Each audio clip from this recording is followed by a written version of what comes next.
Welcome to the Old Time Radio Westerns. I'm your host, Andrew Rhynes, and this episode of OTRWesterns.com is brought to you by Edwards Heritage Consulting.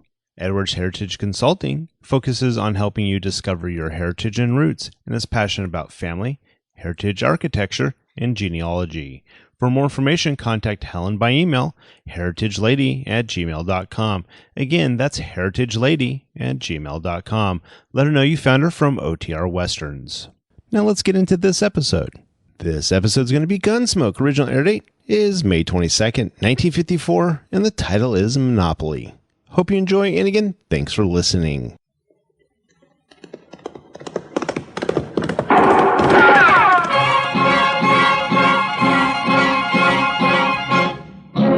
Around Dodge City and in the territory on west, there's just one way to handle the killers and the spoilers, and that's with a U.S. Marshal and the smell of Gunsmoke.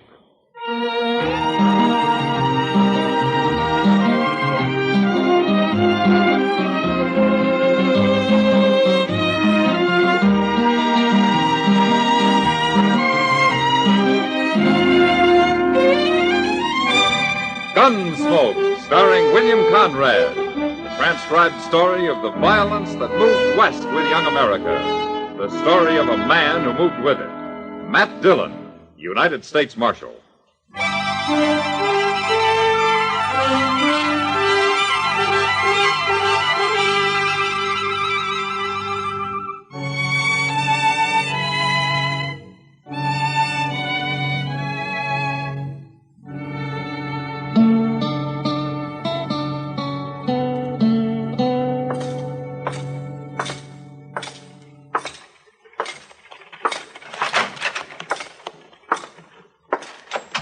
Good morning, Chester. Good morning, Mr. Dillon. Is the prisoner awake yet? Yes, sir, he's awake, but he's sort of wishing he wasn't. No? Not after last night. I never saw Bob Adams that drunk before. I gave him some coffee a little while ago, and you know what, Mr. Dillon? He wouldn't drink it before he poured about a spoonful of tobacco in it. That's mule skinner style, Chester. My. Bring him out here, huh? Yes, sir. Come on out into the sun, Adams. It's time to own up to your dark and evil ways. Well, I sure must have been drunk if I let you throw me in jail, Chester. I didn't throw you in jail. He did. But I could have. Well, howdy, Marshal Dillon. I thought you was out of town. Well, I got back late last night, Adams. Just in time to stop you from blowing the roof off the Oliver Gans. Oh, well, I don't even remember. Oh. There's your gun. You turning me loose? You didn't commit any crimes. You were just getting worked up to something. Oh, well, thanks for stopping me, Marshal. I guess I was a little wild. Too much to celebrate, that's what. Oh, what were you celebrating anyway? Well, selling out. Selling out? You mean you sold your freight business? Both wagons and all my mules, the whole caboodle. Yes, sir, I sold out just like everybody else. What? It happened while you was away, Mr. Dillon. Every freighter in town has sold his outfit to a man called Ivy from St. Louis. We all got a good price for him, too. More than he was worth. Well, what's this Ivy going into the freighting business so heavy for? Says he wants to invest all his money in one business, not scattered around. Well, what are you and the other men going to do now that he's bought you out? Oh, we'll blow our money for a while and then probably go to work for Ivy. You know how it is. Only man who hasn't sold out's Joe Trimble. And that's just because he won't get back to town till today sometime. There's nothing wrong with Ivy, Marshal. He's as nice a fellow as you ever met. But I don't much like that man he has following him around all the time. Cam Spiegel. No, I don't like him neither. Did you say Cam Spiegel? That's right. Where are they staying? At the Dodge House? Why, Marshal, what's wrong? I don't know, Adams. But if this Ivy has Cam Spiegel with him, there's plenty wrong.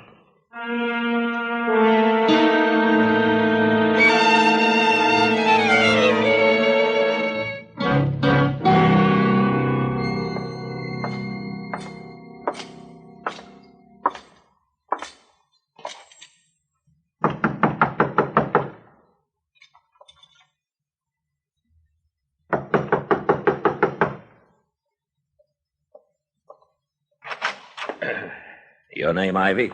Oh, yes, it is. What can I do for you? I'm Matt Dillon, Ivy. I'd like to talk to you. Oh, you're the U.S. Marshal here. That's right. Well, come in, Marshal, come in. I've been wanting to meet you. Well, Marshal, Dodge acquired a new citizen while you were away. Yeah. I've set myself up in the freighting business. And as soon as I buy out Joe Trimble, I'll start running it. Well, that's fine, Ivy. But there isn't much money in freighting. None of these men you bought out are exactly rich. It's like any other business, Marshal. It depends on how it's run. Ah. You've had a lot of experience hauling freight, huh? Oh, none at all, but I hope to learn. Of course, I'll just manage the business, you understand? Ivy, I'm curious about two things. Tell you anything you want to know, Marshal. I realize my methods are a little unusual. Like paying these men more than their outfits are worth? Oh, I did that just to be sure nobody could say I'm unfair. And also because I don't want to be bothered with any competition once I get started. What was the other question, Marshal? Cam Spiegel. Cam. Yeah. Oh, well, he works for me. Most businessmen don't need a man like Cam around. Well, I agree, Marshal. But you see, I brought a lot of money with me from St. Louis, and I hired Cam for protection, you might say. Oh, here he is now. Cam, this is Marshal Dillon. Really is, ain't it? Oh, you know him? He and the Marshal have known each other a long time, Ivy. Fact is, he run me out of Amarillo once. Ain't that right, Marshal? You give me the same reasons and I'll run you out of Dodge, Cam. Maybe I don't run so easy as I did then. Oh, come now, gentlemen. I'm sure there won't be any trouble. Marshal, Cam's hired as my bodyguard. And if he goes beyond that, I'll fire him. Might be too late by then, Ivy. But he can stay around. Both of you can. Till I find out what you're up to.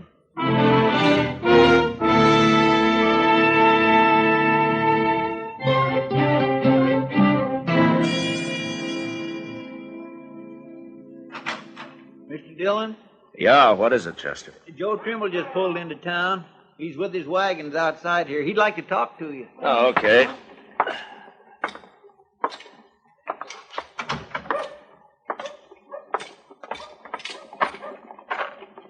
Hello, Trimble. Marshal, I couldn't leave my mules out here or I'd have come inside. Oh, that's all right.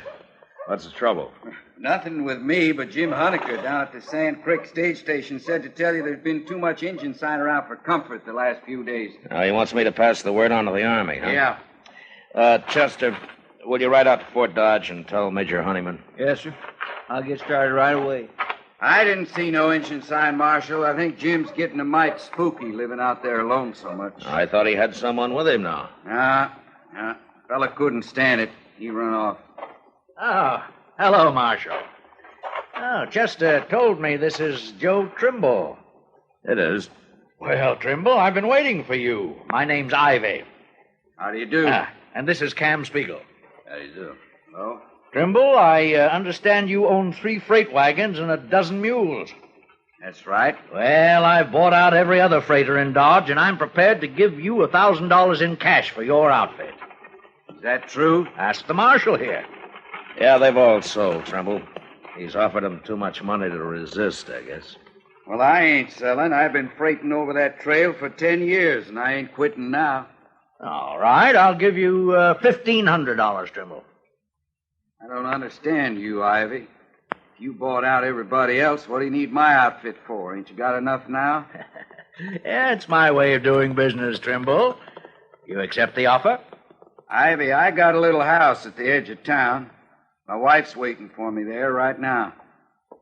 Ain't much, but I built it out of the money I made hauling goods up and down the trail. Maybe someday I'll build me a better one. If I sell out to you, I won't have nothing after a year or so, and I ain't going to do it. Perhaps this has been too sudden for you, Trimble. Why don't you think it over first and then let me know? I'm letting you know right now. You're kind of stubborn, ain't you, Mule Skinner? That's right, I am. That's enough, Cam. Well, you're the only competition I'll have, Trimble, but I'm sure we'll get along fine. There's plenty of business, Ivy. Of course. But anyway, if you change your mind, you just let me know. Sure. Good day, gentlemen. Come along, Cam. If Ivy ain't handy when you change your mind, Trimble, you can always let me know. Now, what's he mean by that, Marshal? I don't know, Trimble, but we'll find out soon enough.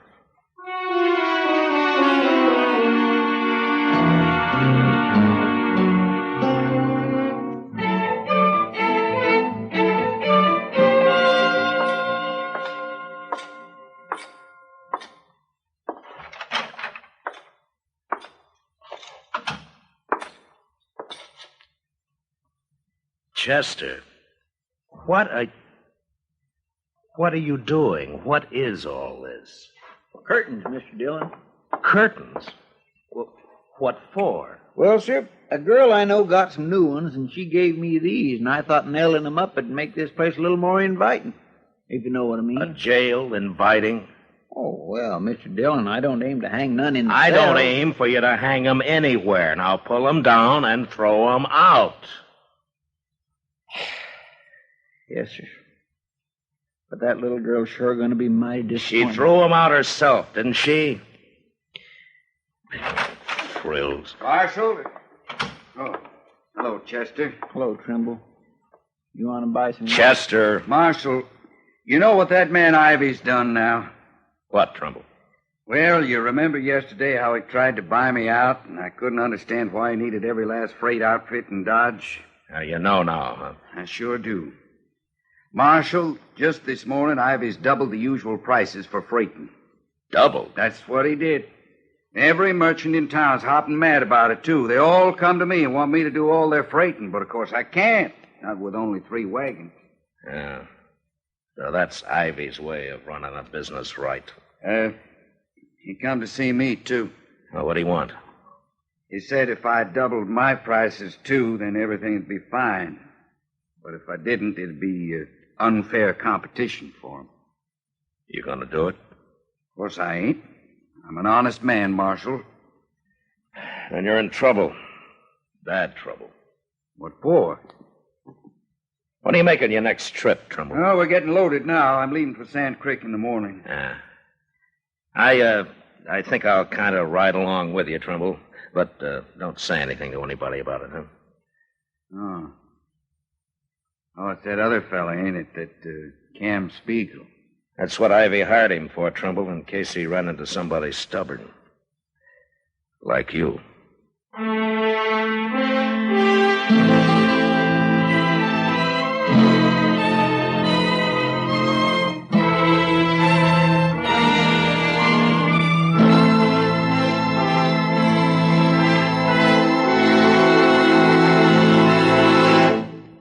We will return for the second act of Gunsmoke in just a moment. But first, tomorrow night, CBS Radio's Gene Autry saves a father from a lifetime of regret when the parent launches a campaign to make his son prove himself a he-man. Riding an outlaw bronco is part of the curriculum that worries Gene so much. Don't miss the Western adventures and Western songs of CBS Radio's Gene Autry Show tomorrow evening on most of these stations. Now the second act of Gunsmoke.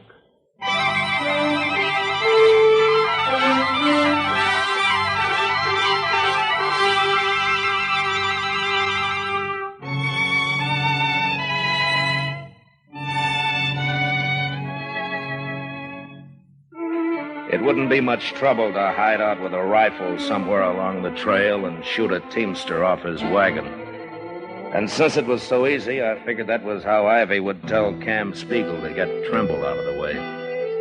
So I took my horse and went along on the trip to Sand Creek. As it turned out, I might as well have stayed in Dodge. In fact, it had been better if I had. We made Sand Creek all right, and a few days later, early one morning, we were almost back to Dodge when we saw Chester riding out of town to meet us. Hey, he's riding like a big wind, Marshal. Now, any time his horse isn't walking slow, Chester's in a real hurry, Trimble. Chester ain't exactly all Injun, is he? No, but he can surprise you sometime. I know. I've seen him. Well, let's pull up here. Who there? Who?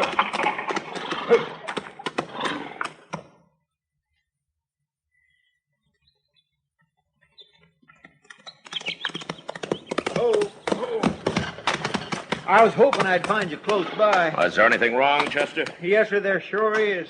We had a fire in Dodge early this morning. What? Fire? Where? What burned? Trimble, I sure do hate to tell you, but it was your house. Was it bad, Chester? Plumb to the ground. My wife. Oh, Doc's out there with her now. She was still alive when I left. Oh. Give Trimble your horse, Chester. You can drive the wagon on in from here. Yes, sir. That's why I come to meet you. Here, Trimble. Thank you, Chester. Any idea how it happened, Chester? No, sir. Nobody has. All right, we'll see you in Dodge. Let's go, Trimble.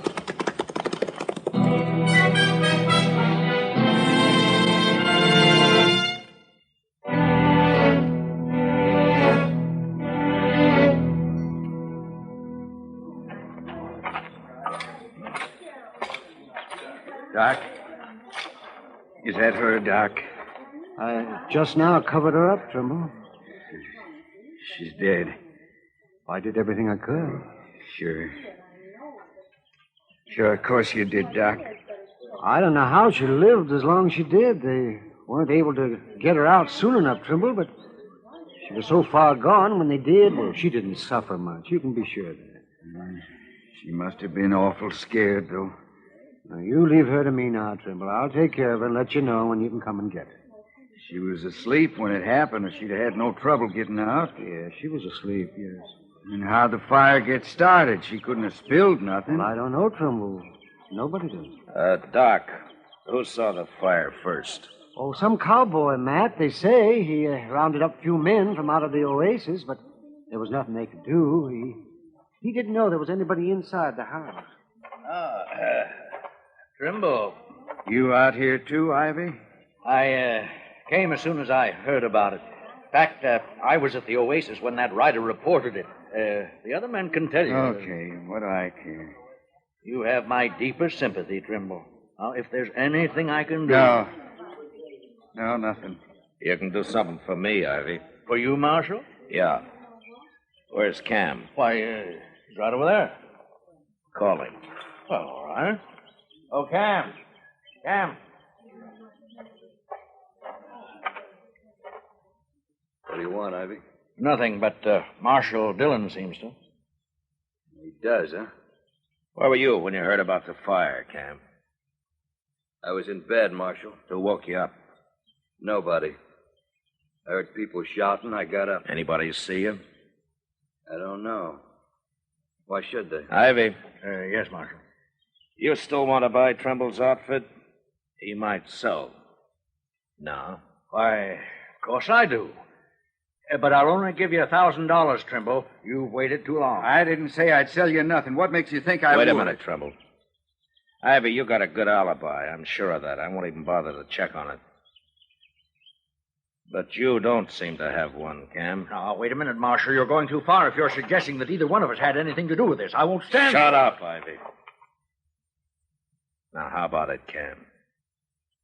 You know you don't scare me none, Marshal. I can't prove you had anything to do with this, Cam. No, you can't. But you'll have to prove you didn't. And you'll have to prove it by someone reliable. I'll give you till noon.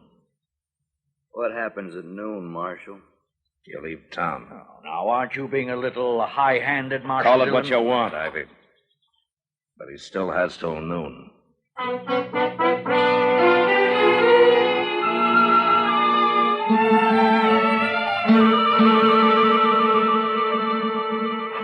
Matt? Yeah, what is it, Kitty? Matt, look at this. Huh? That's $300. Uh-huh. What's this for? I want you to take it and give it to Cam Spiegel.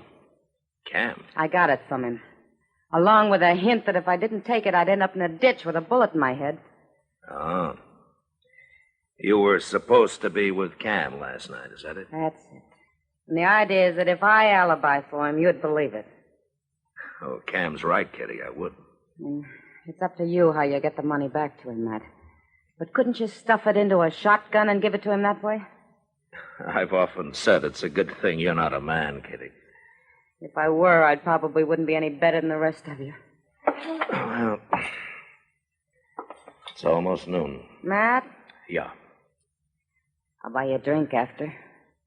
How can you? You just threw away $300. Matt.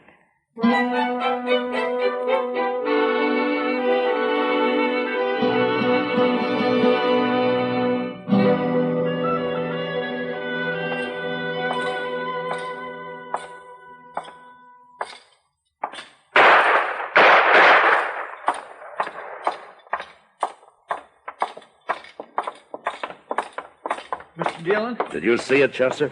right in the Longhorn there. Trimble come in, tried to shoot Cam Spiegel, and Cam killed him. Trimble drew first, Mr. Dillon, but he just wasn't fast enough. Get out of the way, Chester. Yes, sir.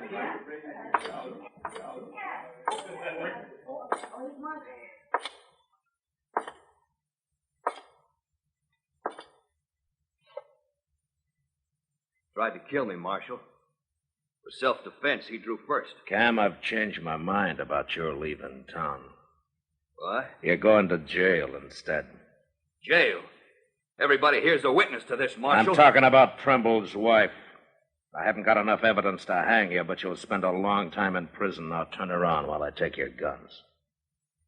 Told you before, Marshal, I don't scare so easy as I once did. You're under arrest, Cam. No. Not yet, I ain't. All right, quiet, everybody. I said quiet, everybody.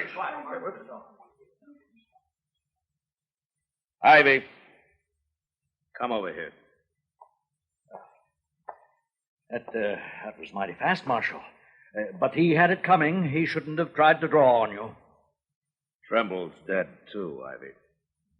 Trimble tried to kill him, Marshal. You know that. I guess Trimble figured he had a pretty good reason. That may be. But you can't prove I had anything to do with it.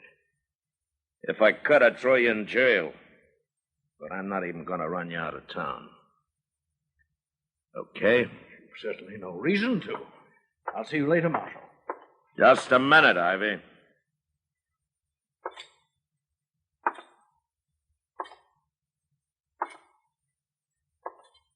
Here.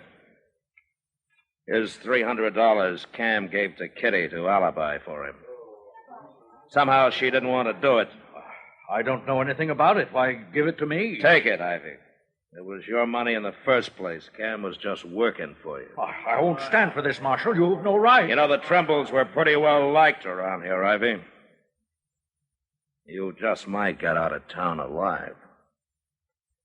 If you hurry.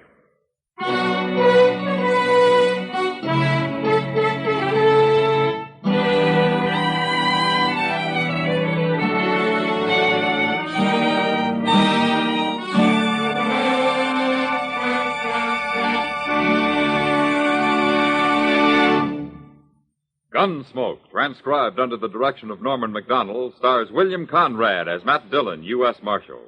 Tonight's story was specially written for Gunsmoke by John Meston, with music composed and conducted by Rex Koury. Featured in the cast were Joseph Kearns, Herb Ellis, Vic Perrin, and Jack Kruschen.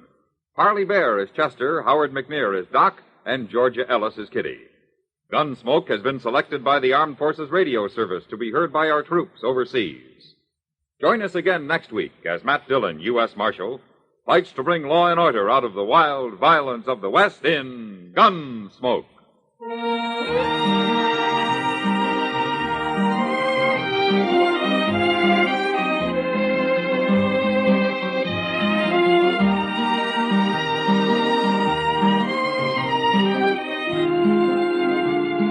Dear listener, yours truly, Johnny Dollar, puts his signature on an action-packed mystery thriller every Tuesday evening on CBS Radio over most of these same stations.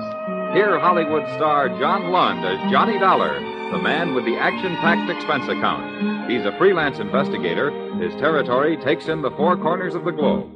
This thriller's a hit show that will keep you on the edge of your chair every single second. Tuesday night, yours truly, Johnny Dollar, is waiting just for you. George Walsh speaking.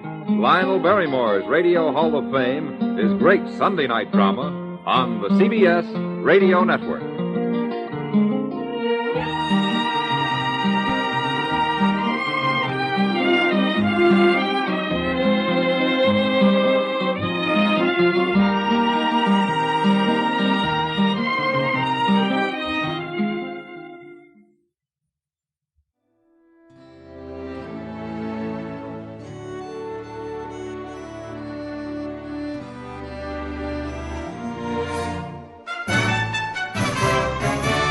This has been a presentation of OTRWesterns.com, and we hope you enjoyed. Please take some time to like and rate our shows in your favorite podcast application. Follow us on Facebook by going to OTRWesterns.com/Facebook. Join in the conversation by going to OTRWesterns.com/Discord. And don't forget to send us an email, podcast@OTRWesterns.com. This episode is copyright under the attribution, non-commercial, share alike copyright. For more information, go to OTRWesterns.com/copyright. Have a great day, and again, thanks for listening.